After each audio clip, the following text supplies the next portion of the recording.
Hello বন্ধুরা, নমস্কার সবাইকে। চলে এলাম অনেকদিন পর একটা লং ভিডিও নিয়ে। আর এটা ছিল আমার এই একদিন গিয়েছিলাম বাপের বাড়িতে, তো যাওয়ার পথে একটা ভিডিও করে নিয়েছিলাম। অনেক দিন থেকে ভাবছি যে একটা লং ভিডিও করব, কিন্তু কী ভিডিও করব খুঁজে পাচ্ছি না।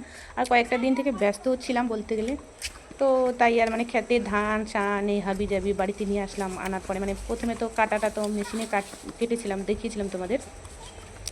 তারপরে সেই মানে তারপরে সেই ওই বাড়িতে নিয়ে আসার পরে আবার যখন আমি এসে দিয়ে এলাম পুঞ্জ করে রাখলাম, তারপরে তো অনেক ধান ঝরে গেছিলো, সেগুলো গুটাতে গুটাতে কয়েকটা দিন পেরিয়ে গেল।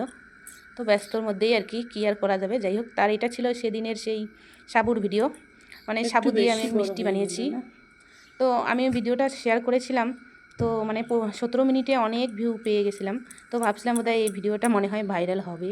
17 মিনিটে 400 নাকি 400 কি 300 এরকম চলে গেছিলো ভিউ। তো আমি ভাবলাম 17 মিনিটে যেহেতু এত বেশি ভিউ পেয়ে গেলাম, তো বাকি আরও তো সময় আছে, হয়তো অনেক ভিউ পাবো, কিন্তু না, লাস্টের দিকে দেখলাম যে 400-তে আমার মিষ্টি কমপ্লিট। তো ভিডিওটা কেমন লাগলো তোমাদের মিষ্টি বানিয়ে ফেললাম। আর এই সাবুর ভিডিওটা কিন্তু আমি ফেসবুকেই দেখেছিলাম একটা ভিডিওতে, বেশ দেখতে কি সুন্দর লাগছিল। তো তাই ভাবলাম বাচ্চারা তো বিকেলবেলা সন্ধ্যা হলেই বায়না ধরে কিছু না কিছু। আর দুধ দিয়েছি, টেস্টি তো হবেই, তাই না? তো টেস্টি হয়েছে, খুব বেশ ভালোই লাগছিল খেতে।